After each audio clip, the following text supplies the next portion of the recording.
Curborough sprint course for the figure of 8 circuit, which I haven't done before. I've done the 2-lap circuit once, but not the figure of 8.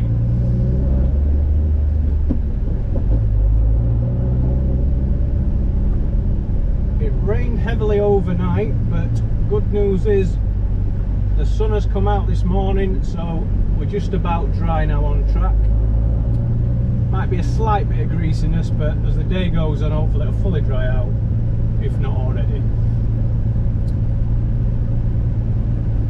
I've just got fuel starvation again because I have no idea what fuel's in the tank, so I've just put the 15 litres in that I've got with me, so hopefully for this practice run 2 we don't get any fueling issues. If we do, I'm going to have to nip out and get some more, but hopefully we should have enough now that we don't get any issues, so we'll see what time we can put on the board. The target is a 66.7, which I think is going to be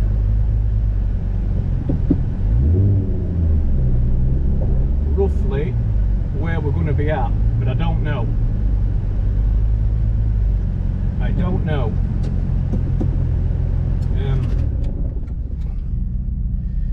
Yeah, first practice 73, but like I say, we're cutting in and out, kept cutting out, so it's a non-starter, that one. Let's see, the sun's out, should get a bit of heat in the tyres and the track. Let's see what we get with this one and see if we, this is second practice, see if we can get anywhere close to a 66.7 and then attack it in the afternoon after lunch, see if we can beat it.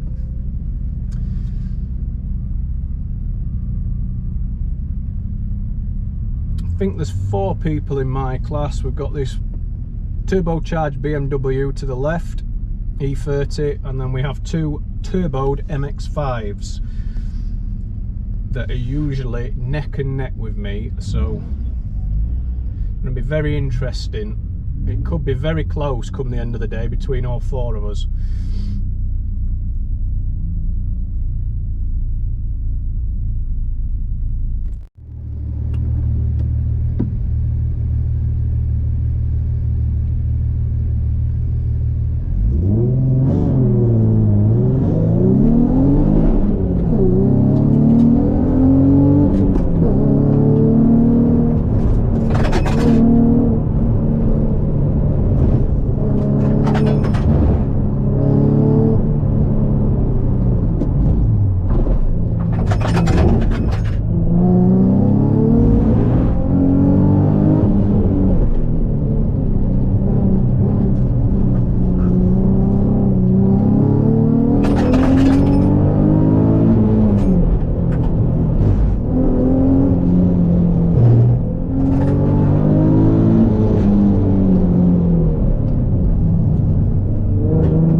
The back, and I can't find out what it is.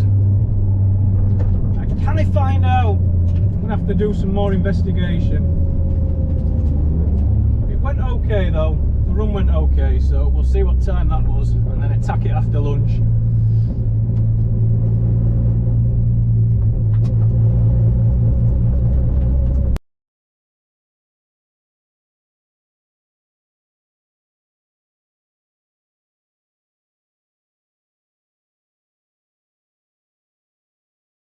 Right, here we have car 748, Mazda MX-5, driven by Andrew Ward. Fully forged turbo, built with his daughter, who shares the car with his daughter.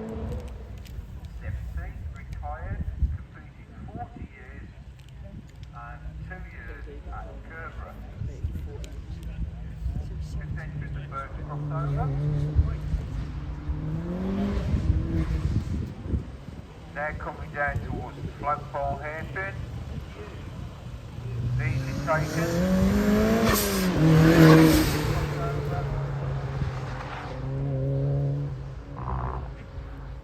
Making his way now up towards the top hairpin.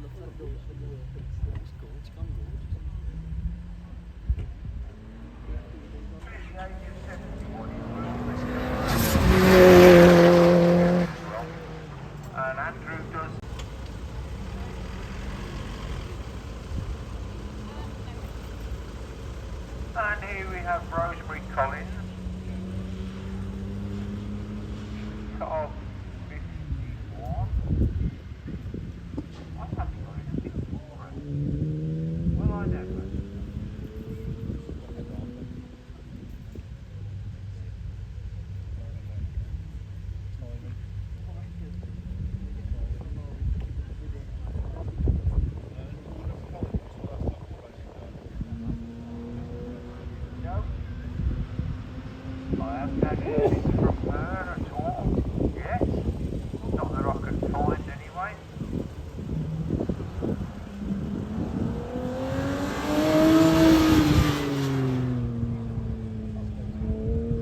No, I can't tell you anything about her. Apart from it's got pink wheels and it's blue. Oh, that's right. And it's just coming out of the top there thing. Rotary in there coming down to the green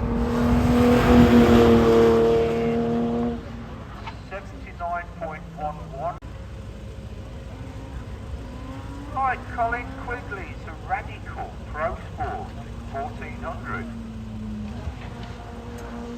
She's 72 years old, Garrison proprietor, Sutton Coldfield. She's raced cars since she was 14 there. First competed here in 1970 in a Lotus 6. That's about it really. Some of these guys are opening up and telling me what I want to know. So all I can say is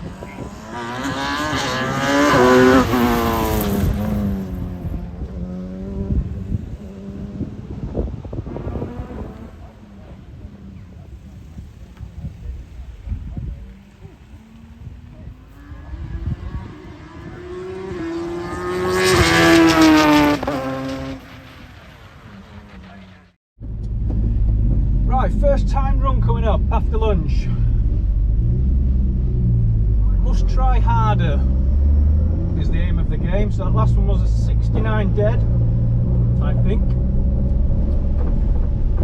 As target's a 66.7, so we need about 2.5 seconds off. Just analyse the footage, and it's pointless changing to third on this first corner, so we're going to leave that in second, which should save us a couple of gear shifts and a bit of time. And then I think the sun's out. I think the rest of it is just be more committed and see if the tyres grip. Try and perfect all the lines as usual. Yeah, let's see where we get.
Is just not there, but yeah, we're pushing. See what time it was.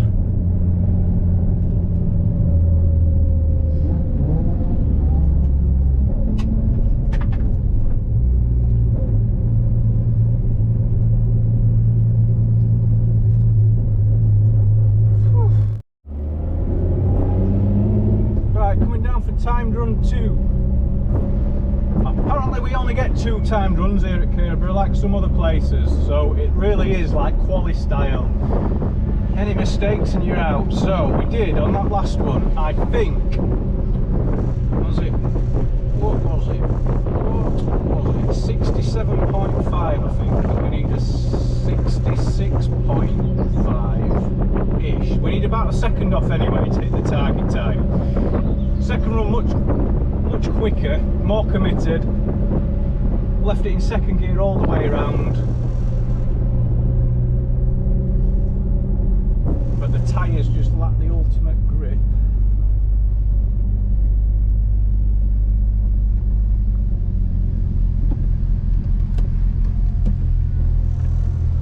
So on this one, the sun's been out a bit hotter. Hopefully the tyre temperature's raised a bit. Hopefully we'll have that slight bit more grip out there that we can push it even more. The main pain points are the two extremes, the two really tight corners at each end of the track.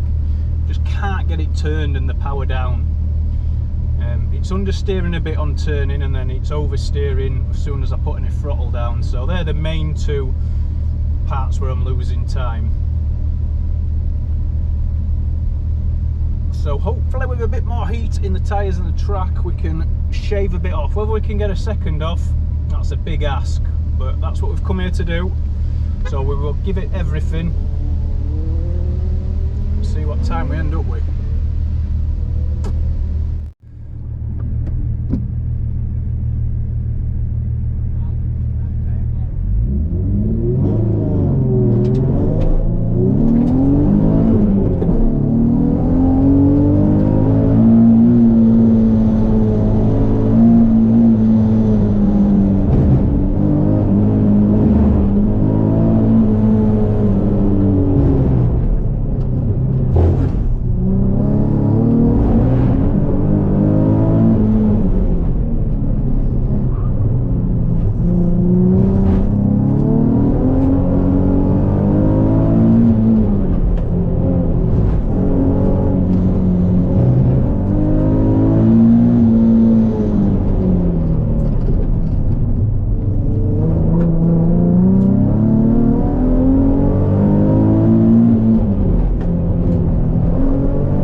To a time.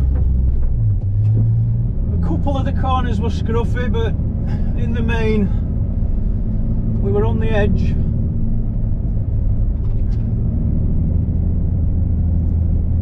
Just the two extremes just seem so slow. You're just waiting and waiting to get the power down, and then on that last corner I was drifting and drifting until I could straighten up, which probably isn't the quickest way of doing it, but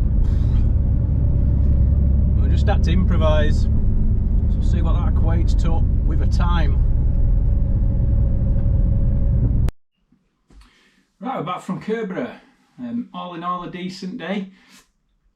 The weather was glorious for most part. It had rained heavily the night before, so when we got there were puddles everywhere, but it soon dried out, being summertime now and about 20 degrees in the day. So yeah, I can't fault the conditions. The track kind of rubbered in as the day went on. Started fairly slow, so we did a 69 something in practice, which was 3 seconds off. The target for the HSA Championship was 66.71, and that was my target turning up for the day. Knew we weren't going to smash it because it's a decent-ish time and I'm not on the ultimate tyres, so that was the target. We ended up on the second timed run with a 66.62. So we bet it by 9/100ths of a second. And I just missed out on first place by 7/100ths of a second. So again, that's how close it can be. Not just Formula One where it's fractions of a second, even at grassroots level. Places are decided by sometimes thousandths of a second. So second on the day, there was only 3 of us ended up in the class. There was meant to be another guy, but I think he went in a different class in the end. So only 3 of us, very close, all within a second. And on another day, it could have been completely different results and positions. But as it turned out, finished second, which we'll take because I hit the target time and it gives me a bit of leeway for next time I go there. If the car's performing a bit better, if the tyres are different, then it gives me a bit of leeway to beat that. So yeah, all in all, can't really fault the car. I got fuel starvation again at the start because I've got no idea what's in the tank. I knew it was low, so I just have to wait while it starts cutting out, and then I realise it needs some fuel in. That's how we have to play it.